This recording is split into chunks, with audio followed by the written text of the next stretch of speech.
Welcome everybody back to Veil of Sound video interview Sunday. Today only audio, but for that we got somebody who I am a huge fan of. Chris Spencer of Unsane fame is with us. Chris, thanks for being on the show. Yeah, sure. Thanks for having me. So Chris, where are we catching you right now? I am up in Northern California at my house. Mm-hmm. When did you move to the West Coast? A while ago. I mean, I still had an apartment in New York up till about, I don't know, 8 months ago or something. I had an apartment in Brooklyn. But yeah, I kind of moved out here, I think, I don't know, 2000, something like that. It's been forever. Okay. Yeah. But again, I Correct had me a if place I'm in New York, so I was going back, you know. So correct me if I'm wrong, the band that you were in before Unsane, the Cutthroats, that was a San Francisco band, wasn't it? Yeah, Or a West Coast band. And that, yeah, it was. Yeah, and that started about 2000, 99, 2000. Okay. And that was actually not before Unsane. I was in Unsane before Cutthroats. Yeah, so it basically was the band in between, right? Yeah. So, what is Unsane at the moment? More a live band, or are you also writing new stuff? We right now totally live. We've got a new lineup to do the early stuff because we're reissuing.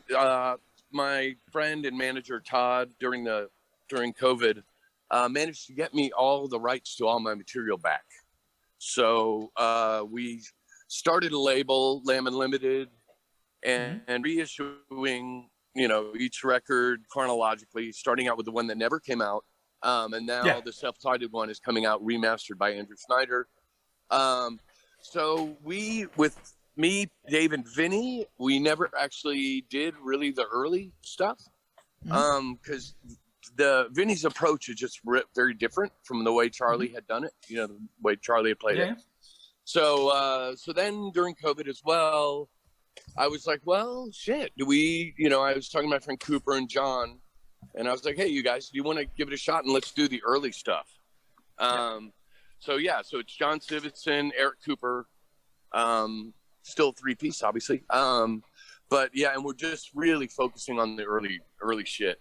I mean, we do a few of the latter stuff, but really mostly the early stuff. So can you also more or less pinpoint which record is the last one that you focus on? Pretty much when self-titled. You play. Okay. So yeah, it's really like improvised munitions, self-titled, singles. There's some stuff off the singles records. A little bit off, a couple off of Total Destruction. Obviously, a little bit off Scattered, Smothered, and Covered. And that's about, I think there's one or two off from Occupational Hazard. But then that means that you are really basically focusing, as you said, on the very early stuff, and you basically take the break when Unsane went into that short hiatus for a few years, right? Yeah. Yep, totally. That's very cool. So, but I'm very, very sure that a lot of fans will follow that excitedly, just like I also do. And, you know, I mean, I'm very sure that you know of the cult status that Unsane has. Is that for you more a pressure or more an honor? I mean, definitely an honor. It's not really a pressure at all. You know, because I mean, from the beginning, I've done what I wanted. You know, I don't feel any pressure at all to, you know, to stay a certain way or do a certain thing. I just kind of do what I like. So, you know, it's no pressure at all. Basically, that's also because, I mean, whenever I look at the oeuvre that Unsane has, it never feels as if you, while writing that stuff, you never seem to compromise. Is that also your approach? Oh, I mean, why compromise? You know, if I can do what I want, there's no need to compromise at all. So let's get back to this second album in the chronological writing. And even though a few might not be aware that you had an album before the self-titled one, just like you said, it has been out now for a year roughly, right? And, yeah, that's almost 2. Yeah, and that is like a really nice also looking at stuff before the self-titled one. You know, just a question. You coming from New York, of course, the beginning of the 90s, the ending of the 80s and the beginning of the 90s, how do you remember New York City back then? Chaos, lawlessness, drugs, you know, just crazy. And a really good music scene. You know, there was just a lot going on then, and a lot of clubs to play, the Pyramid, CBGB's, Lismar Lounge. There were just a ton of different venues downtown and the Lower East Side to play. And, you know, it was just a really cool scene. Everybody kind of went to each other's shows. You know, we shared a practice space with like Pussy Galore and Cop Shoot Cop. Not a bad environment. Not a bad environment. Yeah, no, a really cool scene, but a very dangerous place at the time. Just lines for drugs all over the place and total violent crime all the time. And the city was going broke. Me and Pete were driving cabs out in Nassau County. Long Island, right? Yeah. Well, we kind of went back and forth between like Jamaica, Queens, and Nassau County. Yeah. So. Yeah. So, do you think that also in some ways reflects in those very early albums, especially in the self-titled one? Oh, totally. Yes, completely. I mean, it was just a super aggressive, loud city, you know, and so if you're sort of a representational person of the place, you know what I mean? If you're living there, you're around this stuff all the time. You get conditioned to sort of this fucking full throttle kind of noise thing going on, which I think definitely is represented in the records. I mean, like, there is, of course, you know, that noise element that you mean. That is definitely, I would also think it's a reflection. But how did you personally deal with the city? I mean, like, you described it as very dark, very drug-ridden and stuff. So how did you deal with everyday life in the city? I don't know. Just kind of take it one day at a time. You know, at the time we were, well, I won't incriminate anyone else, but we were doing a lot of drugs, and just kind of hanging out in this whole scene. It was cool. I mean, not everyone made it through, but yeah, you know, it was just kind of just take it for what it is, you know. When you say not everybody made it through, the self-titled record is the last record that you did with Charlie. Does that also in some ways cloud or darken the memories of that record for you? No, not at all. Not in, I mean, me and Charlie were super good friends, best friends pretty much, and shared an apartment. So his death is obviously sad. And that's definitely something dark and kind of, you know, fucked up. But no, the record itself, I love hearing how he plays drums.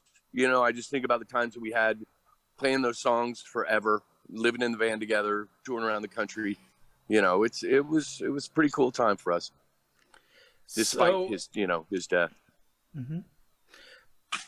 And also somebody that you chose to work with again on that record was Wharton Tires, Wharton who Cheers, had already produced the first album, if I'm right.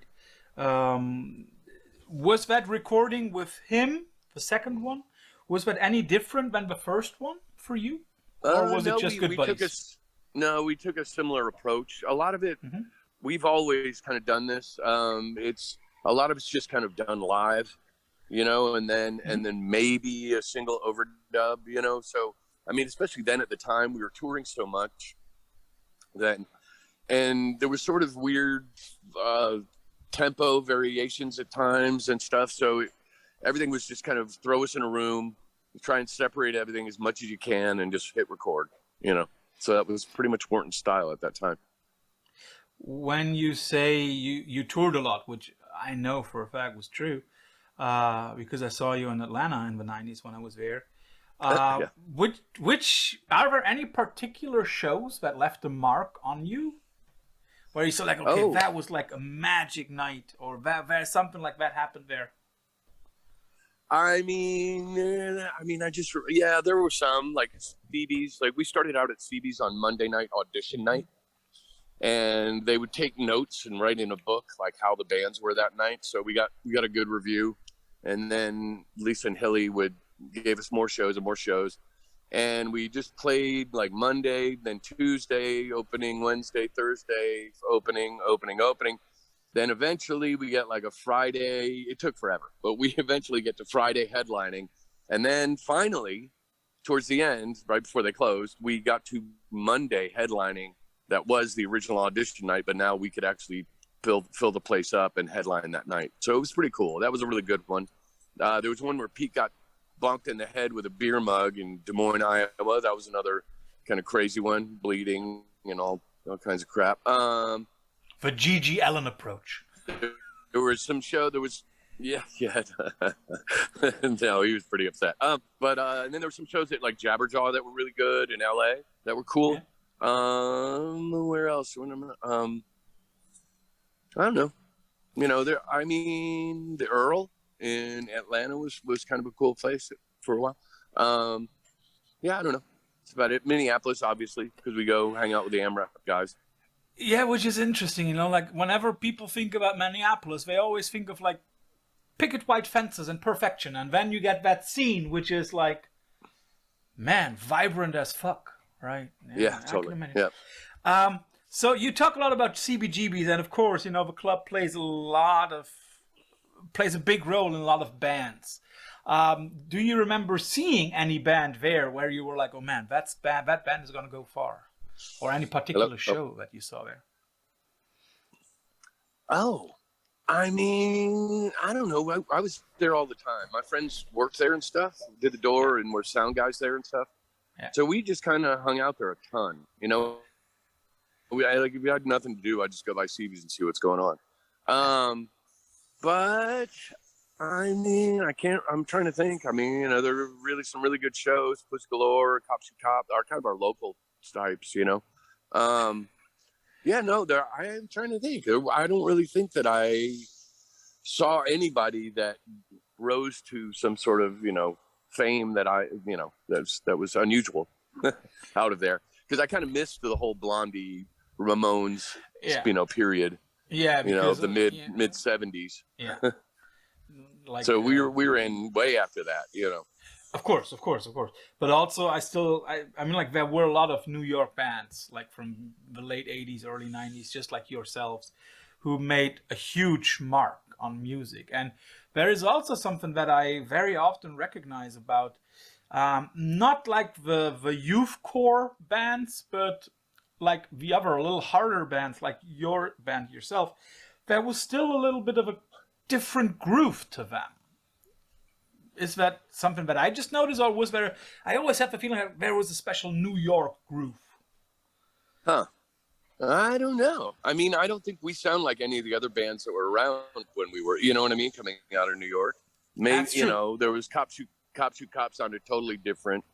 Pussy Galore, totally different. Who else? I was thinking more of that those early Roadrunner years, you know, when they had like what was it, the Biohazard, you know, like very groovy stuff. Yeah. And I still think that is also something that I love about the record, and I don't know how much is that planned, or how can you plan it. Your record is very noisy, it's very rowdy, but it has a good groove to it. You can dance easily to it, I think. And not even moshing, but you know, is that one of those specialties that Charlie had? I mean, if you look, you know, because I played with Charlie, I played with Vinny, played with Dale Crover for a tour, Cody Willis, from Keel Hall, Jim's Paradise. So I played with a lot of drummers in Unsane, and it's more really about the riff itself. Mm-hmm. You know, like you could take it and fuck it up and make it not have a groove to it, but the riff itself basically on a lot of those songs has something going already, you know? So was there any kind of influence on your writing that shaped the way you wrote and that shaped the riffs you wrote? Oh man. Not really. Maybe stuff I grew up with, like Flipper, you know, stuff like that.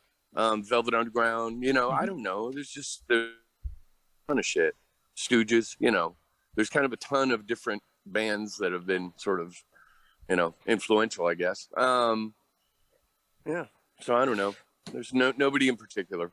I kind of have a weird style. Like if, you know, so it definitely sounds like me when I'm playing, you know. Definitely. You wouldn't say, oh, that's Buzz Osborne, you know. No, it's very recognizable. That is true. Yeah. And that's also true, for example, for Human Impact. One hears that is your band. That is like the riffs that you are writing and that stuff. Yeah, that's definitely true. Oh, yeah, but that Human Impact has a lot to do with Jim Coleman. Mm-hmm. Yeah. Yep, a lot of the initial ideas come from him. Me and him just worked together on stuff, but initially some stuff I came up with, but generally it's really a collaboration. So, a little different. Yeah, you're not the dictator. No, not at all. Never am, really, you know, so. You know what I mean. When you say like, you've already talked about the experience in the studio. So when you went into the studio back then, how much of the stuff was already completely defined and how much was done on the go? I mean, we would try and write maybe one or two while we were in there, just for spontaneity's sake. And if they came out okay, then good, you know. But a lot of times we kind of trashed a bunch of them. But then the regular songs, because we played them so much on tour and usually really had them worked out before we got there. The song itself is done, but then, you know, you can add different shit over it, you know. So we just see what take is better and, you know, allow for some spontaneity. I have to ask that because, of course, it's very striking. You had already recorded that one record before. Why was that never released until recently? Because the guy who was going to put it out had this horrible cocaine habit and owed people a lot of money. The longer version of the story is we made a record for Ernie from Circuit Records, and we thought it was our big break. Cop Shoe Cop had done one, and this band Surgery was working with him too. It's not a long record. It was only like 7 songs. So really it's kind of more of an EP, but then Ernie went as test pressings, gave me a test pressing, and then disappeared off the face of the earth. I looked forever, tried to find him, whatever. We moved on, obviously, to Matador. But so then like 20 years later, I heard there was a guy who had a recording of it. I thought it was cassette, but it turns out he had what I sort of assume is my test pressing, which I had the test pressing. I went out of town. My junkie roommate sold everything, all my records in my room while I was gone. So I got back and the test pressing was gone. Ernie has disappeared. The record there's no hope of getting it out. So we moved on. But then 20 years later, I find out this guy has a copy. So we got in touch with him. And I'm not, you know, and then we just remastered it and actually finally got it out. So it was kind of a crazy one because Ernie, I don't know what happened to him. I mean, he might have been killed. I have no idea. He just disappeared. Sounds like a good start for a true crime podcast. So somebody find Ernie Chicorelli. Yeah. How did you then end up on Matador? Because I mean, like Matador is already a big label in a way, right? Well, yeah, they were just kind of starting out, and I don't know. Charlie hung out with those guys, Chris Lombardi and Gerard Cosloy, a bunch, and we got offered a show. We were super psyched. We got offered a show playing with Sonic Youth, but we got there and discovered that we're playing last in the graveyard slot. At CB's, they would have like one band play after all the other bands at the very end. And the headliner's already done. So Sonic Youth did this giant show. Don Fleming came up and it was all crazy and sweaty and gross and everything. We're waiting to play this whole time. They end. There's maybe like 10 or 12 people left in the club after everyone clears out. And we go ahead and play. And Gerard Cosloy was one of the guys there. So he gave us the deal on Matador. Another awesome story from the 80s and 90s. I always love to hear stuff like that. When, as you've already mentioned, I mean, like a lot of the success of Unsane relies on the riff. So I guess the following question is maybe useless, but I still want to ask it. What comes first, the riff or the noise? Probably the riff, right? Yeah, the riff pretty much. Or maybe if I think of a drum beat, a lot of times I'll write stuff with just a drum machine, a bass, and a guitar, you know, just kind of in my room. And then kind of bring ideas to the guys, you know. So generally it's like a drum beat or a bass riff or a guitar riff that gets it started. One thing that everybody loves about your band is, of course, the covers. You know, whenever somebody says, "Oh, a new Unsane record is coming out," I know of friends of mine who are already wildly speculating, how is the death or the kill gonna be presented this time? Oh wow! Huh. You're one of a few bands that has a very recognizable artwork, but did really anybody ever really come up with the idea? Okay, let's do this and let's stick to the theme.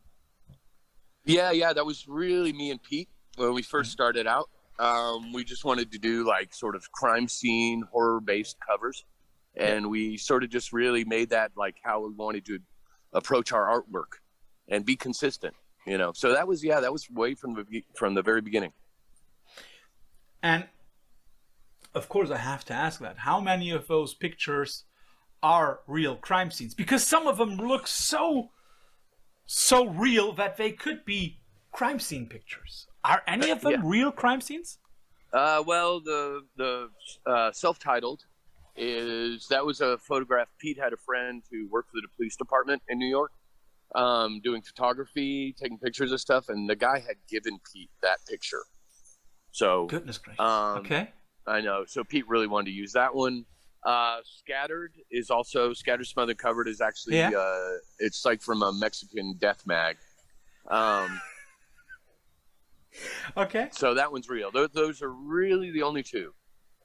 So the others are set pictures, right? They're made to look. We call it a blood run. Like I would go out with like 3 friends of mine in New York. I would kind of go scout a location and then get a friend, male, female, whatever, to go with me to be the body, to be, you know. And then go out and I would just buy a bunch of blood at this place, Lamb Unlimited, which is no longer there anymore. That's where our label got the name. But it was in the meat packing district up around 14th Street on the west side. So they had close to the Highline. Yeah. Well, but back then the Highline was not what it is now. No, it was a meat train. Yeah.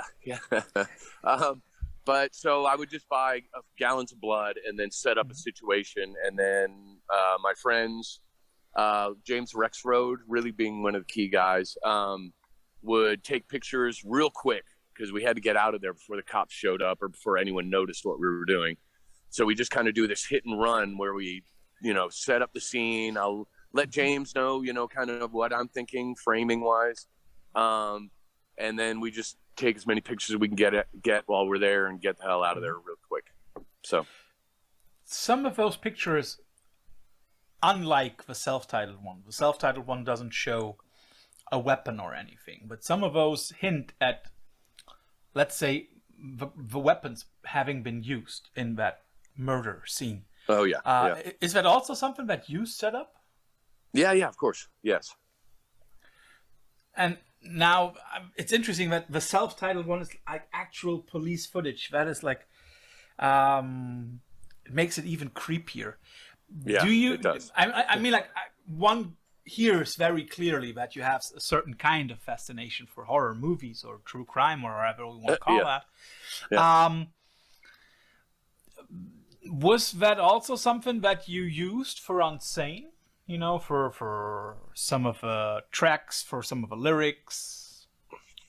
No, I mean, no, not really. Most of it's about like urban living, you know, urban. Where suffering. We come back to New York, right? You know, where we see the influence of the city. Yeah. So, no, you know, none of the true crime stuff. Now, well, you know, there was like Pete had written some lyrics about Henry Lee Lucas at one point. HLL, I think it's on the self-titled one. So there are a couple serial killer references, but generally, no. You know, I would also I would go around New York with microphones on my wrists and record trains and cars and noise, urban noise, and then layer some of it in the back of the song. You probably would not even notice it, but it's there. So it kind of also adds this sort of claustrophobic sound to the whole thing. That is a very good definition of your music. But then when you say like you recorded like field recordings, did you ever record people? Some. Yeah, I forgot which song that's in. I think it's East Broadway. You can hear I was going around Chinatown and got these kind of weird sounds of people, this conversation some women were having or something, and that's in the song East Broadway. It's a lot more pronounced in there, but you can hear some people talking and stuff. Yeah. The second thing that one very clearly notices about Unsane, or which makes your band recognizable, are your vocals. I very often had a feeling that the vocals are the closest to the punk side of Unsane. I mean, like you're not screaming like a hardcore shouter. You're not Luke Collar, right? But you're also not. Let's put it like that. You're not an opera singer. Oh yeah, no, but it is actually kind of singing. You know, it's not just like screaming. So No. Not generally. You know, sometimes. No, that's not what I mean. I'll do. I was rather thinking of you have a very very clear and recognizable way of singing. It's not rapping, it's not shouting, it's not screaming, it's nothing like that. But was that something that was always there for you, this kind of vocalizing? Yeah, I mean, early on, like when I was like in my teens, me and my friends would play music all the time in basements, just jamming. And at one point, I had said to the guys, like, "Hey, man, we can play a show if somebody will sing. All we need is a singer, So we can do a show if one of us will sing, And nobody wanted to, so I kind of got put in the situation where I was doing it. So I just kind of started out trying different shit, and I mean, initially I really blew out my voice because I'm kind of a tenor, so I was trying to sing too high at one point, kind of, and actually took vocal training so that I would not blow out my voice. So, it's definitely completely intentional what's going on with the vocals, and, it's taken time to sort of get to that point. So when you say you had training, that was probably also a lot about controlling your voice, right? Yeah. Oh yeah. And breathing from your diaphragm and just being, yes. Yeah. A lot of breathing stuff. I can imagine. I can definitely imagine that. You've already mentioned Matador releasing the record. Over here in Europe, there was also another record label, City Slang, which released it. I guess there was no involvement on your part of licensing it to City Slang, right? No, I mean, I'm pretty sure that was kind of Matador. But then we had met those guys when we went over to Europe to tour initially. I think it's Christian, right, from City Slang. I think that's the guy that ran it, if I can remember. It's been a long time. But yeah, we met them. They also did the Concrete Bed single. So they had done a 7-inch for us prior to licensing the record. So we were familiar with them, and Matador worked with them. So when we're talking about singles, I have to ask that. How did you get onto Subpop? We were friends with this guy Richard Kern, who made a lot of movies in the Lower East Side back in the day. Still making stuff to this day, I think. But yeah, so Richard Kern, the name strikes a bell. Where do I know it? Okay, I'll look it up later. Yeah, it's sort of the cinema of transgression. Okay. Like really harsh Lydia Lunch and just pretty harsh kind of early Super 8 movies. But so it was Bruce Pavitt had gone shooting with Pete. Pete had a couple guns that they went out Long Island and went shooting with. So Bruce Pavitt had gone out shooting to the range with Pete and I think John Spencer and Christina. So Pete had met Bruce and he was familiar with us and he just sort of said, "Hey, I'm doing this single of the month club. Do you guys want to do one?" So Yeah, it was just going out to the shooting range is how we got that deal. Yeah, it took me a while to get that 7-inch, but now Daddy's got it. Yeah, Um, yeah, it's a hard one to find. Yeah, it is, and it becomes more expensive and more expensive Oh yeah. because of not only you, but also because of Subpop's Singles Club. You've already mentioned the band is playing live again. How does it feel to perform the Unsane songs again, and especially the very old ones? How does that feel? I love it. I love it. During the pandemic, when we first started doing this early stuff, because we never played the super early stuff with Vinny, it just sounded way too different. So we just kind of moved on and wrote new shit. But having never gone back and played those, early songs, now playing with John, it's fucking awesome, man. It rips. They're really, I really like doing them. They're a little more punk rock than the middle, middle stuff, middle late stuff. Which I like. And I've gone back to the sort of the format that I was using back then, which is to have no silence in between songs, just let like machine sounds run and loop guitars and slow them down with a delay. But just to make noise in between every song, and then when the next one starts, then that cuts out and you just move right in. So there's no silence during the set. It's basically like one long, 50-minute song. Which is awesome. Also so fun. Which is also something that I recognize, a few years back, or nearly 2 decades back. I remember going through the streets of New York, visiting there, and doing all the touristy stuff, and having one of your records on my back van, Discman. And I really noticed that it felt as if the noise on my ears was blending in with the noise around me. So it literally felt as if you had been recording, while I was walking. That probably also is because, as you said, you were trying, can we say cope with New York City life, or is it just dealing with New York City life? A little both, yeah. Coping, dealing, similar, Human Impact, writing, are you doing new songs? Yeah, now right now we've been just kind of decompressing. Jim is doing a theater piece in Germany. I think he lives in like a week. So he's kind of busy. I'm doing the Unsane stuff with the guys. And then when that's done, then we'll start working on more Human Impact stuff. I really like playing in a band with Jim. He's fucking awesome. And one thing that I have to ask, will we get another UXO record? No, I don't think so. I haven't heard from Steve in years. I don't know what Steve's up to. I had to ask.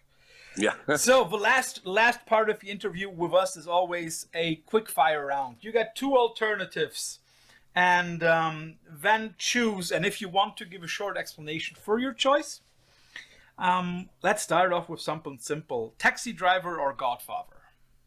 Taxi Driver. Definitely. Mm-hmm. Having driven a cab, I was never part of the mafia, so. LA Confidential or Falling Down? Oh, that's a hard one. I mean, I would say Falling Down to a certain extent, but that's a really tough one. I would say Falling Down, though. Just the anger level on that one's fucking awesome. Trying to kill somebody with an axe or with a pistol? Definitely a pistol. Axe is too messy. A Chevy or a Buick? Ooh, Chevy. I would say Pontiac, but. Okay. Beer versus wine? Oh, beer. I beer is sort of a standard over the years. I mean, wine's okay, but it's, whatever, more for dinner. Anyway. The Bronx or Queens? Oh, I like Queens, but then I also like the Bronx. I'll go with the Bronx. Yankee Stadium. You got to stick with the classics.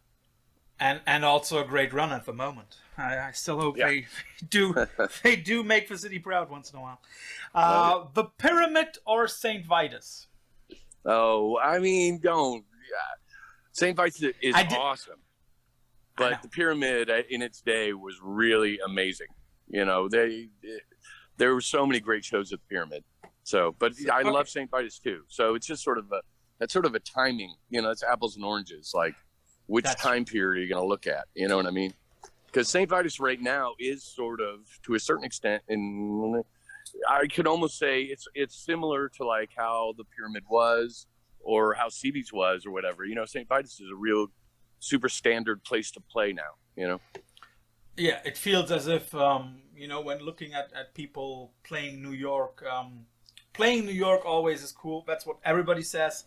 But it still seems kind of like next level if you play St. Vitus, right? Oh, yeah. Yeah, I guess so. At the moment. Yeah. What would you prefer, touring or recording and writing? Oh, wow. Both. Really. I mean, you know, because I love playing live. Love it. And I love playing every day live at high volume. So I would say touring, but I really like recording as well. So, you know. But for you, writing touring is not... No, wait. For you, writing is not a means to go on tour. Oh, it is kind of. Yeah, of course. You know. I think so. You know, you write and you kind of figure out what you would want to play live, what your set is going to be, and what of the older shit, what you want to do, and then maybe you throw in a few new ones in there too. So, you know. Noise or hardcore? Noise. What do you rather listen to? Noise. Noise? Yep. And, you know, I was thinking of two things for you to end this with, and I have found two questions for you. The Son of Sam or the Zodiac Killer? I got to go with the Zodiac. Do you believe that they now have clued up who it was? Yeah. I mean, I think they kind of knew, but they searched the wrong spot. You know, so they had an inkling early, like way back. So, yeah, it doesn't surprise me. And then the last one: Ted Kaczynski or Ted Bundy? Ted Bundy. That's an easy one. More sex appeal. Yeah. Chris, thanks for being on the show. I cannot wait to hear new stuff from Human Impact, to see Unsane on stage again. Thanks for being on the show. Yeah, sure. Thanks for having me. You're welcome. Take care, man. All right. You too. See ya.